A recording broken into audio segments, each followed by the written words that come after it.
This Torah class is brought to you by TorahAnytime.com.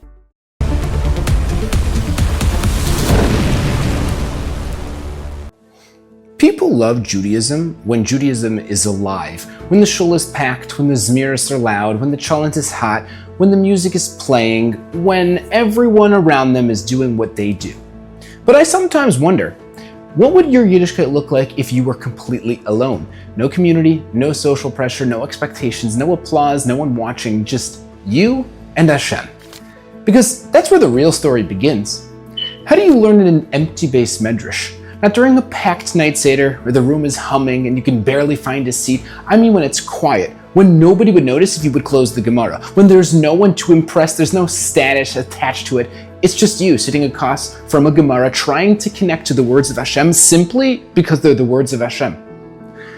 How do you daven when life sometimes forces you to daven b'yachidus? There's no mein yesh mein rabbah, there's no crowd, there's no singing, there's no energy carrying you. It's just you standing in a corner whispering Shmona Esrei into the silence.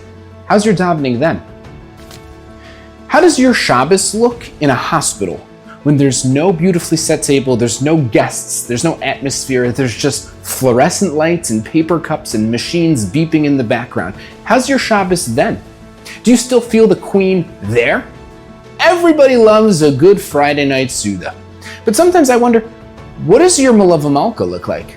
Shabbos is over, the dishes are piled up, everyone's exhausted, the house is a wreck, the inspiration faded, nobody's singing anymore. How's your Suda then? Do you escort the Holy Queen with song and holiness? Or was the whole Shabbos thing sort of just an experience?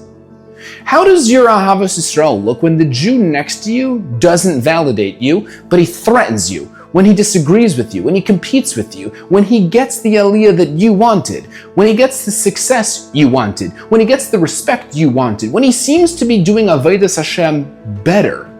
Do you still love him then? Or do you only love Jews who validate you and vote like you and make you feel good about yourself?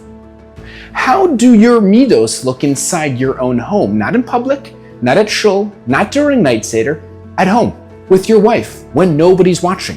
How do you speak to your husband when nobody would ever know? How does your Avodas Hashem look on vacation, when nobody around you knows who you are? When there's no community expectations, when there's no image to maintain, there's no social consequences, do you still reach for Hashem, or was your Yiddishkeit sort of just environmental the whole time? You see, there's a version of Judaism that lives beautifully inside of crowds and music and inspiration and structure and social reinforcement. But then there's another type of Judaism, a deeper type, a quieter Yiddishkeit, a Judaism that survives in empty rooms, in hospital hallways, in airports, in loneliness, in exhaustion, in silence.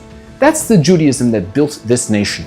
The Judaism of Jews who kept Shabbos in labor camps with a crust of bread. The Judaism of Jews who whisper Shema under blankets. The Judaism of Jews who learned Torah alone in basements even though no one else cared. The Judaism of Yidden who didn't need big shuls to daven well. The Judaism of Yidden who didn't need big kailalim to learn well. The Judaism built by Gedolim who would roar about Torah even when it was unpopular, even when it got them in trouble, even when it got them killed.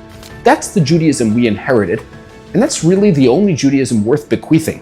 Because at the end of the day, the real question is not how Jewish are you in front of other people. The real question is when the singing stops, when the crowd disappears, when nobody is clapping for you, when there's no social pressure, there's no validation, there's no audience, there's no community carrying you, when you close the door of your house and you're all alone, the question is, how Jewish are you then?